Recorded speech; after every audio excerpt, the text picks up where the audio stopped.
Jadi memang di hadis itu sangat jelas sebetulnya. Ada mungkin yang saya baca ada sekitar 5 atau 6 hadis yang redaksinya hampir sama. Bahwa alaikum bihadhihi habbatis sauda itu kalau bahasa sederhananya kita, perhatikan oleh kamu semua kaum muslimin bahwa di dalam jinten hitam ini itu ada obat untuk semua penyakit. Jadi syifaun likulli da'in. Jadi ada namanya obat yang khasiatnya itu bisa untuk semua penyakit ilasam kecuali kematian. Nah, itu hampir di semua kitab-kitab hadis itu redaksinya hampir sama. Yang namanya habbatus sauda itu memiliki khasiat yang sebegitu dahsyatnya sehingga semua penyakit bisa diobati kecuali kematian tadi.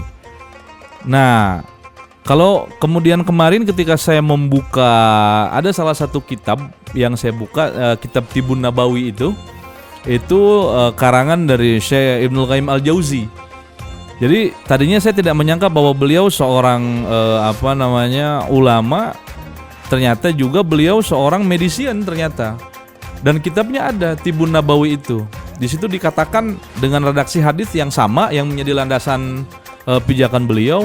Hanya mungkin yang membedakan cara pengolahannya itu saja. Jadi kadang-kadang kan ketika habbatus sauda ini dipadukan dengan zat yang lain, kalau tidak paham cara mengolahnya bisa trouble juga ternyata.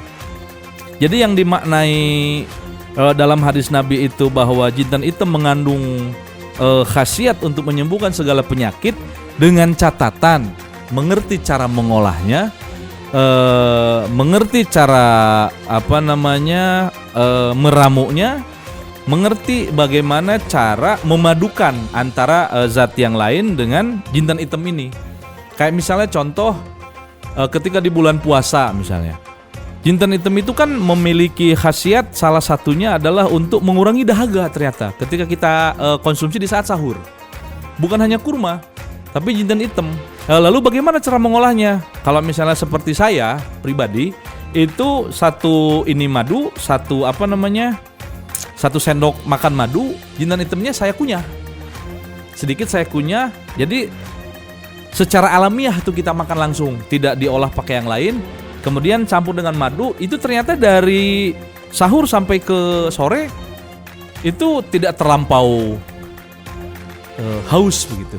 Itu salah satu contoh, artinya meramu habbatus sauda dengan zat yang lain. Tapi hati-hati juga kalau kita kadarnya tidak paham, nah ini bisa trouble juga urusannya.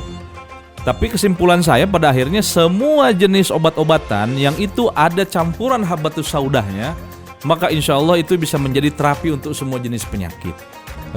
Sekelumit tadi tentang jintan hitam itu sendiri, seiring canggihnya teknologi, kemudian mutakhirnya teknologi kita, sehingga sudah ada metode penggabungan bagaimana cara meramu jintan hitam dengan zat yang lain sehingga menghasilkan satu produk yang sangat luar biasa manfaatnya.